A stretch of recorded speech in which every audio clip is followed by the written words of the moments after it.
नमस्कार। आज हम आपको एक ऐसे व्यक्ति से मिलाएंगे जो 2020 के पहले ही लोग चिंतित थे कि संविधान की जो मूल सोच है उसकी हत्या कर दी गई। और ये जो मेरे साथ हैं जिनसे मैं आपको मिलवाने जा रहा हूँ, इनका नाम है अक्षय कुमार जी, जो लोकतंत्र रक्षा अभियान के नाम से बहुत पहले से अभियान चला रहे हैं। इन्होंने एक पुस्तक भी लिखा है जो मेरे साथ में है, जिसका नाम है संविधान के मूल सोच की हत्या। तो आज हम इनसे चर्चा करेंगे कि संविधान की जो मूल सोच है वो क्या है, उसकी हत्या किसने की, इसकी हत्या की जिम्मेवारी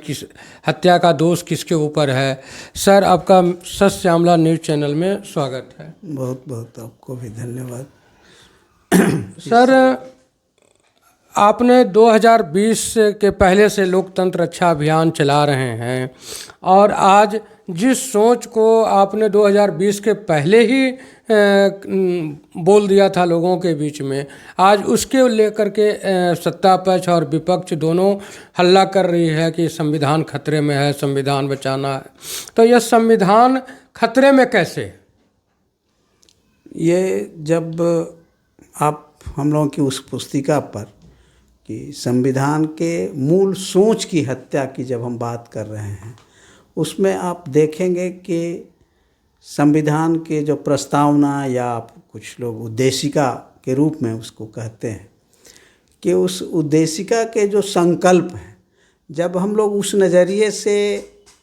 अपने राष्ट्रीय विकास जो नीति है और उसके निर्धारण, उसके क्रियान्वयन में जो विचलन हुआ है, जब हम उसकी समीक्षा करते हैं, तब हम लोगों को बहुत पहले ये चीज़ हम लोग उठाए, खास करके शिक्षा के क्षेत्र को देख करके कि जो शैक्षिक मसले हैं, शिक्षा नीति है, उसमें किस तरह से भटकाव हुआ है। और आज के संदर्भ में जब हम लोग बात करते हैं, तब तो बहुत साफ हो गया कि जब देखिए कि बड़ी अच्छी बात लगती है संविधान, लोकतंत्र की रक्षा के लिए संविधान बचाने की जब बात विपक्ष के द्वारा उठाए जा रहे थे, तो अभी जो शीतकालीन सत्र चला लोकसभा और राज्यसभा का, उसमें जो भी हलचल और हंगामे हुए हैं, वह सत्यापित करता है कि हम लोग जिस सवाल को उठाए थे, आज वह ठोस रूप ग्रहण कर लिया है। हम आप पूछ सकते हैं कि आप इसको कहते हैं कि ठोस रूप कैसे ग्रहण कर लिया। तब देश की या लोकतंत्र, दुनिया की सबसे बड़ी लोकतांत्रिक व्यवस्था और उसकी लोकसभा में जो चीज़ें हो रही हैं, जो हमारे सुप्रीम कोर्ट के ऊपर की जो संस्था है,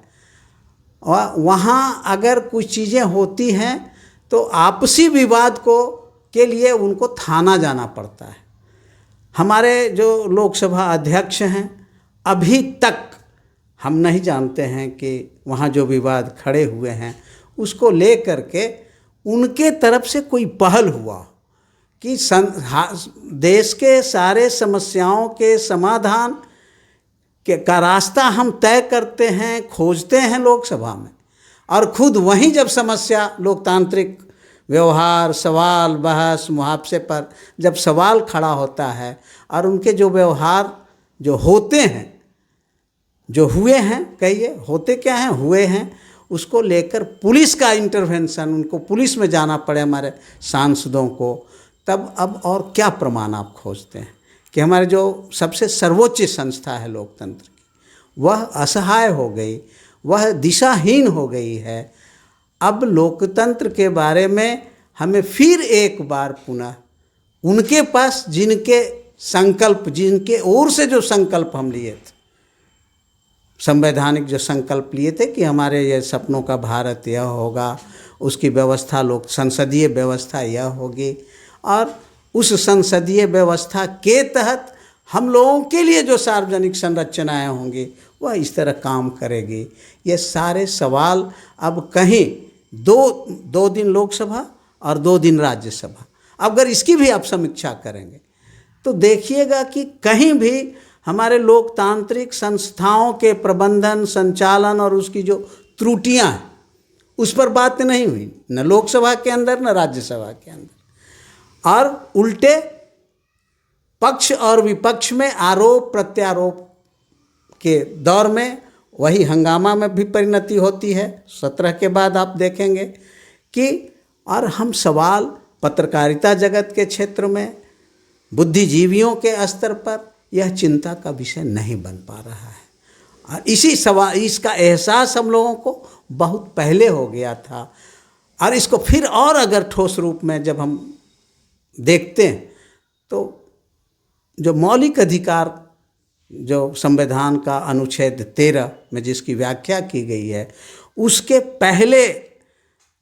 अनुच्छेद में 13 के 1, 2, 3 जो संकल्प हैं, उसमें जब हम बात करते हैं कि किसी भी मौलिक अधिकार के अल्पीकरण और अल्पीकरण के माध्यम से असंगत बनाने की जो अधिकार हैं वो हमारे संसद को भी नहीं है सामान्य तौर पर। लेकिन उन चीज़ों की चर्चा अभी भी हम लोग उस दुख को बार बार हम लोग, तो जब शिक्षा का अधिकार बहुत अगर ठोस रूप में समझना, इसको देखना चाहते हैं, तो शिक्षा के अधिकार के जो सवाल हैं वह इस रूप में उसको स्वीकार किया गया, बनाया गया कि शिक्षा के जो संवैधानिक अधिकार हैं आमजन के, जो दायित्व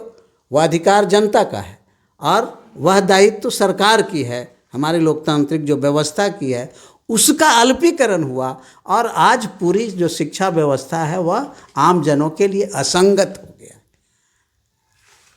इस बहस को हम लोकसभा में के अंदर, लोकसभा के बाहर नहीं करते हैं, बुद्धिजीवियों के स्तर पर, राजनीतिक दलों के स्तर पर। अगर ये होता तब उसके लिए हमारे पास कोई वैकल्पिक नीति की भी बात करते, हम मुद्दे उठाते, और तब जो वहाँ हुआ 18 को वह नई बातें होती। तो यह एक क्रम है कि जो हम बात, लोग कहते हैं कि 80 के बाद से इस देश के अंदर जो राजनीतिक जो प्रक्रियाएं हैं और जो व्यवस्थाएं हैं उसमें विचलन हुआ है, भटकाव हुआ है, और वह आज उस मुकाम पर पहुंच गया कि अब जो सत्ता की राजनीति है वह, उसके जो अव्यवस्था है उसके समाधान के लिए हमको पुलिस तंत्र का सहारा लेना पड़ रहा है। ये सारे जो मसले हैं वह हमारे लोकतंत्र के हत्या के सबूत हैं, और अब इसकी सुनवाई अब जन अदालत में ही संभव है। और हम लोग इस पर काम अब शुरू किए हैं कि अब एक बार फिर से जन अदालत में इन बातों को राजनीतिक और सामाजिक जो बातचीत विमर्श है उसका मुद्दा बनाना अब एकमात्र रास्ता बच गया है। अभी जो 18 दिसंबर को किसी खास बयान पर धक्का मुक्की का बात आया कि धक्का किसी ने दिया और किसी सांसद का हाथ टूट गया, कुछ भी, इसमें ये नहीं लगता कि जो हमारे जनप्रतिनिधि हैं उनमें संवेदनशीलता जो है उसकी कमी आई है, या फिर शिक्षा का जो आम जन को शिक्षा का ये है, क्या कह सकते उसको, मोरल का उसका ह्रास हुआ है, इस पर आप क्या कर सकते हैं? चीज़ें, इसको आपको पृष्ठभूमि में हमको जाना पड़ेगा इसको समझने के लिए। दोषी की पहचान अगर हम में जब उलझते हैं, फंसते हैं, तो हम लोग जैसे जो लोग हैं हम कहते हैं कि यह भी एक साजिश है। दोष और दोषी की पहचान में जैसे ही उलझते हैं तो इसके कारणों को हमको की जो पहचान है उस तह में जाने की राजनीतिक प्रक्रिया ही बंद हो जाती है। यह तो अंतिम कल्मिनेशन, यह तो अंतिम क्षण है जहाँ की अब, पहले आपको बताया कि अब हमारे अब क्या बचा है कि अब लोकसभा के अंदर पुलिस का हस्तक्षेप, संसद परिसर में पुलिस की इजाज़त नहीं है हस्तक्षेप के। वह चूँकि पूरा परिसर हमारे जो अध्यक्ष हैं, महोदय हैं, लोकसभा अध्यक्ष, उनके दायरे में आता है, वो चुप हैं और खुलेआम अब पुलिस के अंदर वो लोग गुहार लगा रहे हैं हमारे सांसद। अंदर की घटना, पहले जब हम लोग पढ़ते थे उस समय शिक्षा की जो परिसर थे, विश्वविद्यालय थे, महाविद्यालय थे, उनके अंदर पुलिस का प्रवेश वर्जित था। तो ये तो चीज़ें बहुत पहले खत्म हो गई। अब संसद के अंदर में कार्रवाइयों का निपटारा हमारे सांसद नहीं करेंगे, हमारे सभापति अब अपने दायित्व से मुक्त हो गए, अब वहाँ भी पुलिस की ज़रूरत पड़ गई। अब यहाँ आप संवेदना, जो चेतना की बात जो आप उठाना चाहते, समझना चाहते, तो हम जब 80-90 की बात कह रहे हैं तो आप उस तरह से देखेंगे कि उस समय कुछ दिनों तक 2090 के बाद राजनीति का अपराधीकरण, अपराधियों का राजनीतिकरण का जब विवाद शुरू हुआ था, अब आज वो चीज़ें अब नहीं हो रही हैं। अब राजनीति का अपराधीकरण या अपराधियों का राजनीतिकरण हुआ, वह विमर्श से बाहर हो गया, चूँकि वह अंतर मिट गया है। हम अब उस अंतर को, कि जो अभी राजनीति करते हैं हमारे जो जनप्रतिनिधि हैं, उनकी पृष्ठभूमि क्या है, किन जनप्रतिनिधियों के द्वारा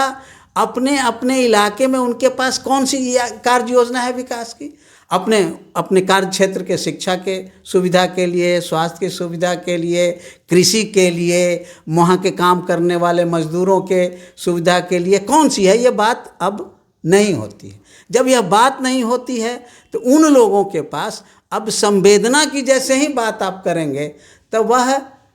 न वो समझने वाले हैं, और वह एक गिरोहबंदी शुरू हुई है पंचायत स्तर से लेकर के गांव, पंचायत को छोड़ दीजिए, अब गांव के अंदर एक तरफ राजनीतिक संस्थाओं और संगठनों के स्तर पर इस तरह की गिरोहबंदी शुरू हुई है कि सामान्य लोग चुप हैं। एक तरफ संसद में इस तरह के हंगामा हो रहे हैं और दूसरे तरफ हम अभी भी चुप हैं। और चुप में फिर एक जो खतरा है कि यह चुप्पी की जो संस्कृति विकसित हुई है, इसमें आम जन के मत्थे खेलने की राजनीति हो जा सकती है कि जनता भी तो कुछ नहीं कर रही है, कुछ नहीं बोल रही है। जैसे मतदान में मतदाता बनाकर और लाभार्थी बनाने की जो चर्चा हम प्रायः करते हैं लिखने में, उसी तरह से आज चुप्पी की जो संस्कृति है, इस पूरे खेल तमाशा को जनता के मत्थे अपने दायित्व से मुक्त हो जा सकता है। लेकिन हमारे समाज के बुद्धिजीवी कहाँ हैं, हमारे समाज के और जो तबके हैं जो अपने को संवेदनशील और जागरूक नागरिक के रूप में अपने को पेश करते हैं, वो कहाँ हैं? पत्रकार, आपके जो लोग हैं, आपके जमात के लोग, वो आप देखेंगे टीवी हो, अखबार हो, कि वहाँ किस तरह की बातें उठ रही हैं, कौन से मुद्दे उठ रहे हैं। आज जो आप हमसे सवाल उठा रहे हैं, क्या किसी टीवी चैनल्स पर, क्या किसी पत्रकार के द्वारा, और बड़े और छोटे राष्ट्रीय और क्षेत्रीय जो पत्र पत्रिकाएं हैं, उसमें राजनीतिक दलों की संवेदना और चेतना, जनप्रतिनिधियों की कार्यनीति और कार्य योजना के बारे में कभी आप देखते हैं? वह व्यक्ति की खोजते हैं। अरे ये चीज़ें तो 2000 आते आते राजनीति का अपराधीकरण और अपराधियों का राजनीतिकरण का मामला अब इस तरह से घालमेल हो गया कि वह अंतर ही खत्म हो गया है। और उसके खत्म होने के कारण जो आम जन के जीवन के संवैधानिक संकल्प के जो मुद्दे थे, अब वह विमर्श से बाहर हो गया। इसलिए अब रास्ता फिर से एक बार, जब हम संविधान के निर्माण की बातें हो रही थी और जब हम संकल्प लिए थे, एक बार पुनः वहाँ हमको खड़ा होकर के बहुत मजबूती के साथ खड़ा होना पड़ेगा। इसलिए कि एक एक व्यक्ति अभी विशेषज्ञता के नाम पर, अभी तो संविधान के एक से एक विशेषज्ञ होंगे, सुप्रीम कोर्ट से लेकर के हाई कोर्ट तक के न्यायाधीश और वहाँ काम करने वाले हमारे अधिवक्तागण, ये सारे लोग कहाँ हैं? और अगर हैं तो कौन सा सवाल उठा रहे हैं? उनका दायरा क्या है? वह उसी दायरे में जिसके कारण यह स्थितियां बनी हैं, और यह इन स्थितियों को बनने में का एक इतिहास है। उस इतिहास को हमको संवेदना चेतना के नज़रिए से, कि कहाँ किन कारणों से संवेदना और चेतना हमारी निष्क्रिय हुई है, इसको कुंद किया गया है, वही व्यक्ति है। व्यक्ति के अंदर जो संवेदना और चेतना है विद्यमान रहती है हमेशा, लेकिन वह क्यों मर गई कि आज चुप्पी की संस्कृति पैदा हो गई? क्यों हम डरते हैं बोलने में? हम लोग भी तो व्यक्ति हैं, हम लोग लिखते हैं, आपको कह रहे हैं कि आप देख रहे हैं कि लोकतंत्र की, संविधान की हत्या का सवाल हम लोग पहले से उठा रहे हैं और लड़ रहे हैं। एक बार फिर से अब वह नए ढंग से, वैकल्पिक दृष्टि से, अब इनके साथ मिल जैसे ही हम जाएंगे, तब हमको खतरा लगता है कि हम किसी न किसी गिरोह के सदस्य हो जा सकते हैं। आज तक देखिए कि इतने दिनों तक ये सवाल पर क्षेत्रीय और राष्ट्रीय स्तर पर अभी भी कोई लोकतांत्रिक जो मूल्य हैं, उसकी जो प्रक्रियाएं हैं, उसकी बात करने के से इतर चुनाव आयोग को लेकर के, चुनाव आयोग की स्वतंत्रता और उसके अधिकार को लेकर के की बातें शुरू हो गई हैं। उसके नए नए नियम बनाए जा रहे हैं। तब जबकि हम लोग इसी लोकसभा चुनाव 2024 में हम लोगों ने लिखित तौर पर मेल से सभी राष्ट्रीय दलों को हम लोगों ने दिया था कि चुनाव आयोग की जो व्यवस्था है, इनका लोकतांत्रिकरण किया जाए। ये पूरी तरह से नौकरशाही के जो दायरे में वो कैद हो गया है। इसलिए जब तक अगर इनका लोकतांत्रिकरण नहीं होगा, तब तक कभी कोई ईवीएम का सवाल उठाएंगे, कोई ईवीएम के सवाल पर चुप्पी करेंगे, कोई मतदाता सूची के निर्माण और उसमें नाम जोड़ने हटाने, ये सारे जो पूरक सवाल हैं, मसले हैं, ये मौलिक सवाल नहीं है मतदान के और लोकतंत्र के। लोकतंत्र के नाम पर छोटे छोटे सवालों को उठा करके अभी जो हाउस के अंदर आप अभी जो चर्चा किए थे कि हाउस में जो अमित शाह के कितना सेकंड का आपने तो नहीं किया, लेकिन लोग बात वो कर रहे हैं। हम जब अम्बेडकराइट्स हम लिखे हैं बहुत जगहों में कि अम्बेडकरवादी जो लोग हैं वह अम्बेडकर की चर्चा तो करते हैं, लेकिन उनके जो संकल्प हैं, उनकी जो अवधारणा है, वह उसको लागू करने के लिए उनके पास भी कौन सी नीतियाँ हैं और उनके किस तरह से उनके जो संकल्पों को सीमित किया गया, असंगत बनाया गया, उसमें उनकी भागीदारी है कि नहीं है, ये चर्चा होगी कि नहीं होगी। और ये बगैर चर्चा के जो भी अम्बेडकर के सम्मान का जो सवाल है, हम उसका अस्थायी समाधान का रास्ता नहीं निकाल सकते। तो चीज़ें आज वहाँ पहुँच गई है। अगर यहाँ एक बार बहुत संजीदगी से, धैर्य के साथ अगर हम बात नहीं करेंगे तो एक बड़ा खतरा है। और बड़ा खतरा यह है कि आम जन के लिए जो भी लोकतांत्रिक सोच समझ के आधार पर जो व्यवस्थाएं और सुविधाएं बनी थी, अब वह बातचीत के पूरे दायरे से बाहर हो जा सकता है। हमको ये खतरा लग रहा है। वैसे ही जैसे अब राजनीति में अपराधी कौन है और राजनीतिक कार्यकर्ता, सामाजिक कार्यकर्ता कौन है, अब ये चिंता का विषय नहीं है। उसी तरह से यह बात राजनीति, सत्ता, सरकार के जो विमर्श हैं, बातचीत हैं, उसमें सारी चीज़ें इसके बाद से अब दिवा स्वप्न बन जा सकता है। सर, अभी आपने कहा कि जिस समय आप कॉलेज जाते थे, स्कूल जाते थे, उस समय स्कूल कैंपस में या महाविद्यालय के कैंपस में प्रशासन को जाने का परमिशन नहीं था। लेकिन अभी कल की बात हम आपको बता रहे हैं। कल हमने ये जाना, ये समझा कि महाविद्यालय कैंपस में प्रशासन जा सकती है, लेकिन मीडिया कर्मी नहीं जा सकते। इस पर आपका क्या राय? बहुत बहुत बहुत आपको धन्यवाद इस बात के लिए कि इन्हीं बातों की चिंता और जो पीड़ा हमारी है कि पटना कॉलेज, यहाँ पटना बिहार का सबसे, कैम्ब्रिज कहिए उसको, कैम्ब्रिज बिहार का तो पटना विश्वविद्यालय रहा है। अब नहीं, अब यह कहने की हिम्मत और उत्साह हम लोगों के अंदर नहीं है, लेकिन उसका इतिहास वही रहा है। उसी कैंपस, पटना कॉलेज के कैंपस में अब पुलिस थाना बन गया। और वहाँ तो हम पहले बहुत जाया करते थे, उसको लेकर के कई सारी किताबों में वहाँ की घटनाओं की चर्चा है। और जब हम कर रहे हैं कि यह एक क्रम में, जैसे एक लगातार जनसंघर्षों से अपने स्थिति भविष्य को संवारने और सुधार के नाम पर जो जनता की कार्रवाई थी, उससे लोकतंत्र की अवधारणा बनी और उस लोकतंत्र को ठोस रूप देने के लिए संविधान की रचना हुई। उसी तरह से कैंपस के अंदर पुलिस प्रशासन के प्रवेश से वहाँ के जो अनुशासन है उसको भंग होने का या उसके रास्ते को भटक जाने की जो संभावनाएं और जो भय था, उससे उसको अलग रखा गया था। इसमें अब मीडिया का जो तंत्र है, मीडिया के तंत्र को आप जब देखेंगे कि मीडिया को जैसे ही व्यवसाय के श्रेणी में ला दिया गया, हम नहीं कह रहे हैं, पूरी तरह से वैधानिक तौर पर एक तरफ मीडिया को हम अभिव्यक्ति की स्वतंत्रता का साधन के रूप में देखते हैं, यही हमारे लोकतंत्र के आँख के तौर पर विभिन्न चौथा खंभा के रूप में हम व्याख्या करते हैं। लेकिन मीडिया के माध्यम से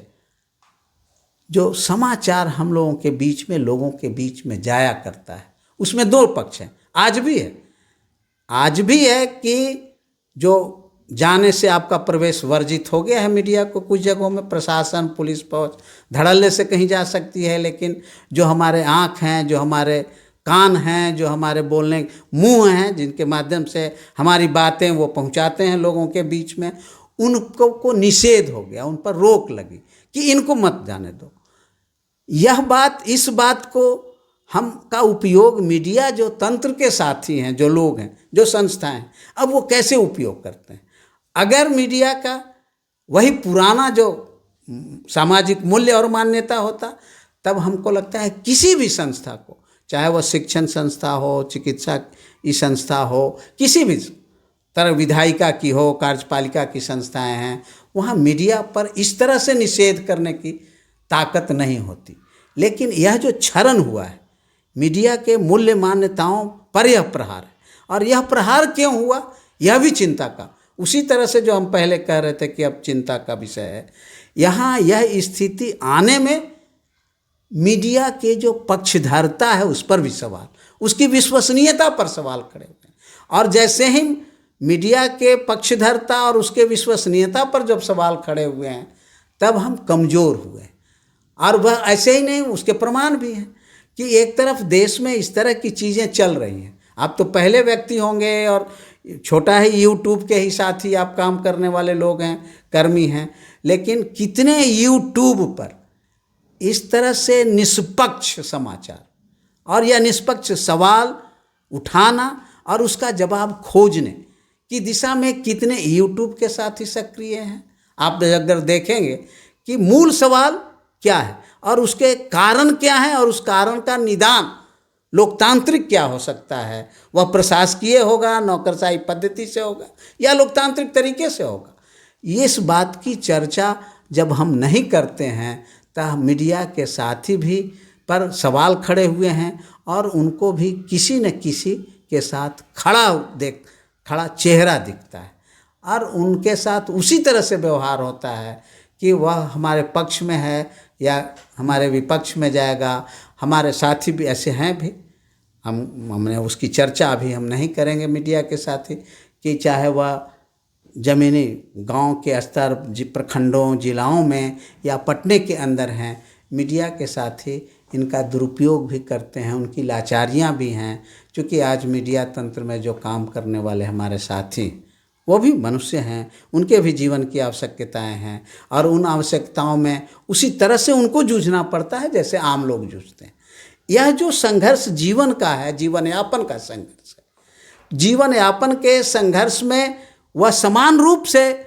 ग्रसित हैं, उत्पीड़ित हैं, लेकिन उस उत्पीड़न से बाहर निकलने का जो लोकतांत्रिक रास्ता है वहाँ हमारे मीडिया के साथी भी भटक जाते हैं और वह कहीं अपना किसी के साथ, किसी के पक्ष में खड़ा और किसी के विरोध में खड़ा हो जाते हैं। इससे जो विश्वसनीयता पर सवाल खड़ा हुआ है, हमको लगता है कि यह मामला है। इनके बीच में भी अब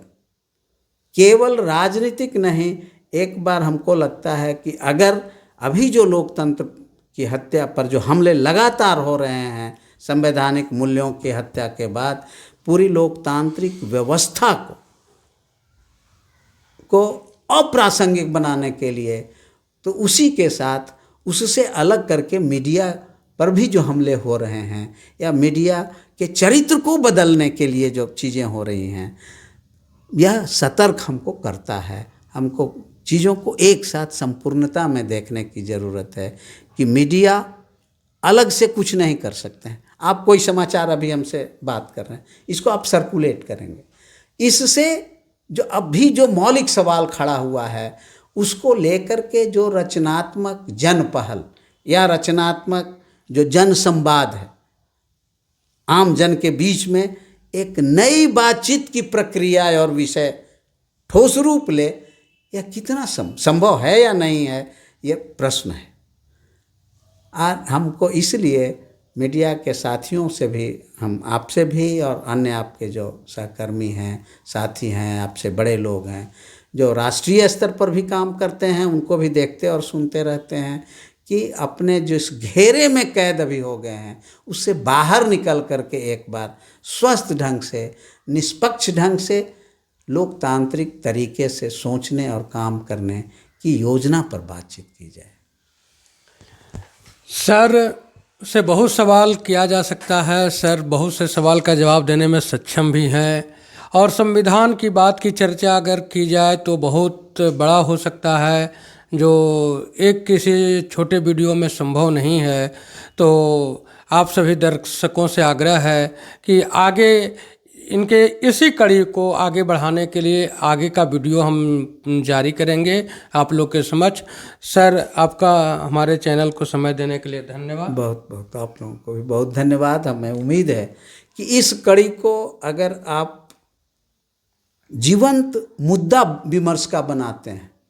तो यह आपका एक ऐतिहासिक काम होगा, और इसी उम्मीद से हम आप लोगों का हम अभिनंदन भी करते हैं कि आपने एक इसकी शुरुआत की है, एक नई चीज़, आप एक नई आधारशिला का निर्माण आप कर रहे हैं, लोकतंत्र के हित में, संविधान के रक्षा के हित में कर रहे हैं। सभी दर्शकों से आग्रह है कि आप हमारे चैनल को सब्सक्राइब